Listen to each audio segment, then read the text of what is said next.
दीपावली मनाई जाएगी।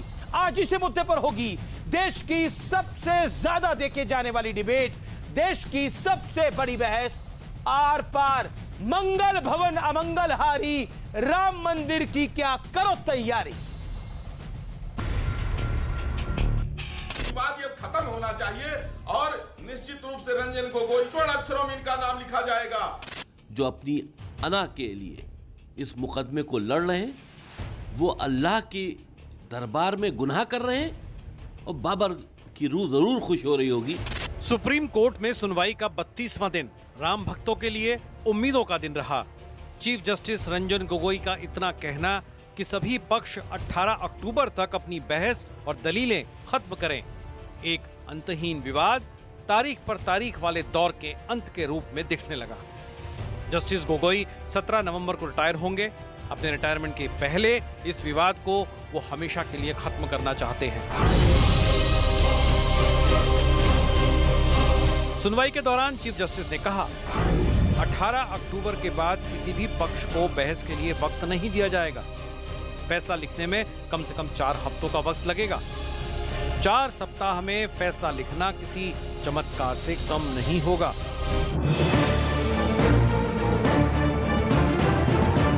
अयोध्या विवाद में मध्यस्थता की कोशिश नाकाम रही। 6 अगस्त से लगातार सुनवाई जारी है। हिंदू पक्ष के बाद अब कोर्ट में मुस्लिम पक्ष की दलीलें शुरू हैं। मुस्लिम पक्ष के वकील ने राम मंदिर मामले में पुरातत्व विभाग की रिपोर्ट पर सवाल खड़े किए।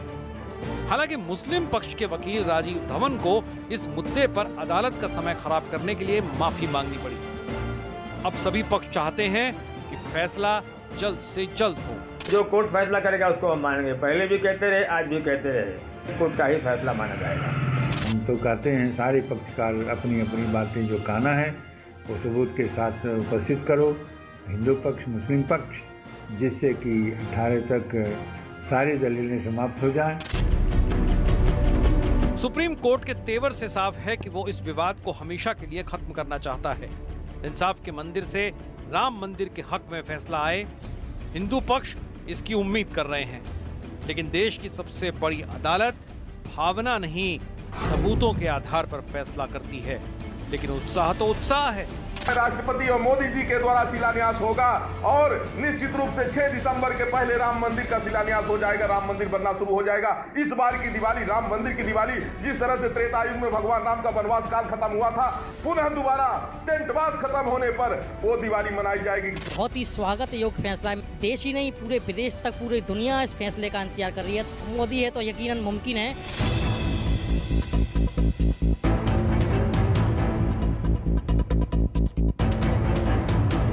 क्या 2019 की दिवाली अयोध्या के रामलला विराजमान के लिए भी वनवास खत्म करने का ऐलान करेगी? राम भक्त ऐसी उम्मीद पाल रहे हैं। राम भक्त तो तुलसीदास की चौपाई में ही इसका जवाब ढूंढने लगे हैं। मंगल भवन अमंगल हारी राम मंदिर की करो तैयारी। आर पार में आस्था के इसी ज्वार पर देश की सबसे बड़ी बहस। और अब विश्लेषण, राम मंदिर पर जगी उम्मीद का विश्लेषण, जगी आस का विश्लेषण। दशकों से चले कानूनी दांवपेच के बाद अब नतीजे की उम्मीद सबको है, आपको भी है, हम सबको है। सुनवाई कर रही बेंच ने साफ कर दिया कि अब फैसला होकर रहेगा। कोई लाग लपेट नहीं चलेगी, कोई कपिल सिब्बल नहीं चलेंगे। अब बहानेबाजी, अटकाने और लटकाने के पैतरे काम नहीं आएंगे। सीजेआई की रिटायरमेंट से पहले अयोध्या विवाद के निपटारे की उम्मीद बहुत बड़ी है। मैं सीधा रुख करता हूं अपने पैनल का। मेरे साथ डॉक्टर संबित पात्रा हैं, जो कि ruling party Bharatiya Janata party के प्रवक्ता हैं। मेरे साथ अतिकुर रहमान साहब हैं, जाने माने मुस्लिम विश्लेषक हैं, चिंतक हैं, उनका स्वागत है, अभिनंदन है। स्वामी दीपांकर हैं, आध्यात्मिक गुरु हैं, उनका स्वागत है। मेरे साथ शोएब जमई साहब हैं, जाने माने मुस्लिम चिंतक, उनका स्वागत, अभिनंदन है। आप तमाम लोगों का स्वागत है इस बहस के अंदर। वसीम रिजवी भी जुड़ेंगे, अध्यक्ष शिया वक्फ बोर्ड के, उनको भी हम कार्यक्रम में शामिल करेंगे, और असीम वकार भी जुड़ेंगे। मैं सीधा इस कार्यक्रम की शुरुआत आपसे करता हूं शोएब जमई। जिस फैसले का दशकों से, सालों से, वर्षों से, लगभग एक सदी से एक समाज इंतजार कर रहा है, उसका फैसला आ सकता है, उसकी उम्मीद बहुत जगी है। क्या आपको लगता है ये बेहतरी की तरफ बढ़ते हुए कदम है? ये बिल्कुल देश के लिए बहुत अच्छी बात है।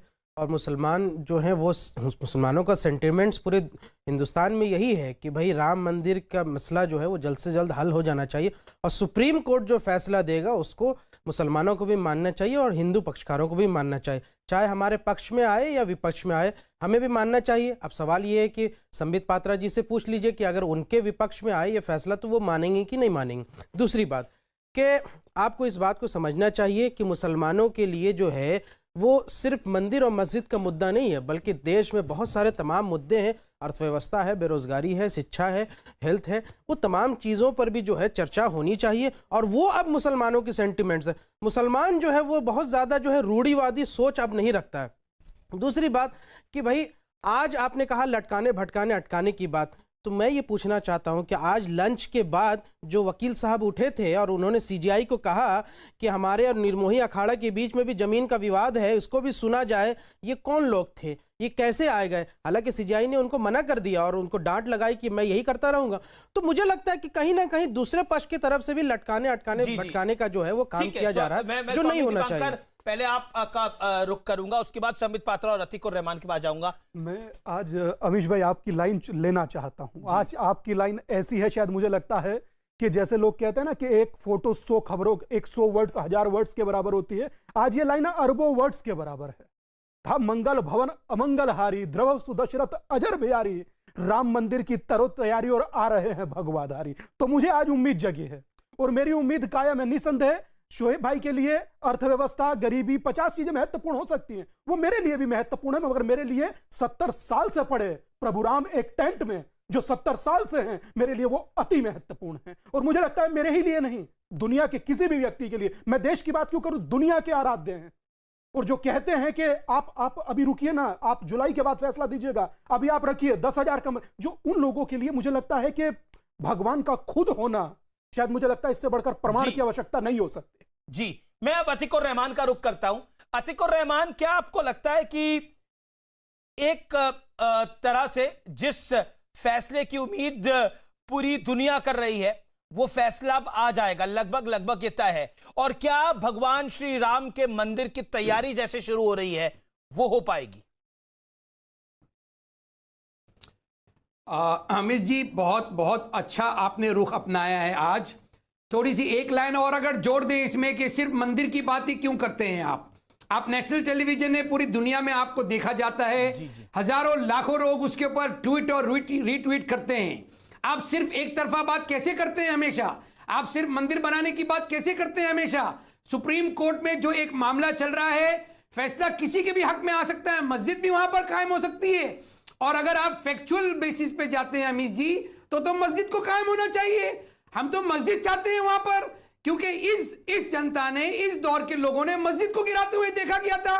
किसी ने भी नहीं देखा कि कोई भगवान राम का मंदिर वहां पर था और कोई मंदिर गिराया गया। तो हम तो मस्जिद की बात करेंगे, हम तो चाहेंगे कि भाई सारा मामला सुप्रीम कोर्ट में तो वही है ना। कौन सी मस्जिद को की आप बात कर रहे हैं? बाबरी मस्जिद की? भारत का इतिहास बाबर से है या भगवान राम से है? सवाल इतिहास का नहीं है, सवाल फैक्ट्स का है। सवाल फैक्ट्स का है। 1992 तक के वहां पर क्या था? वहां पर किन लोगों ने हठधर्मी की, किन लोगों ने जबरदस्ती वहां पर एक मूर्ति निकाल दी 49 में और घोषित कर दिया कि यहां पर मूर्तियां निकली? ऐसा कहीं होता है क्या? रात में मैं कहीं पर भी जाऊंगा और किसी मंदिर में भी मक्का मदीना का फोटो निकाल लूंगा और आप अमित जी कहेंगे कि अरे ये तो मक्का मदीना का ये दौर हो गया, ये तो यहाँ पर इसके अवशेष मिले हैं और चलिए इसके ऊपर कार्रवाई शुरू करते हैं। जी, व्हाट नॉनसेंस। नहीं सर, मुझे लगता है कि आप संबित पात्रा अपनी बात रखिए, लेकिन मर्यादा शब्दों की जरूर सबको बना के रखनी चाहिए। ओके, संबित पात्रा।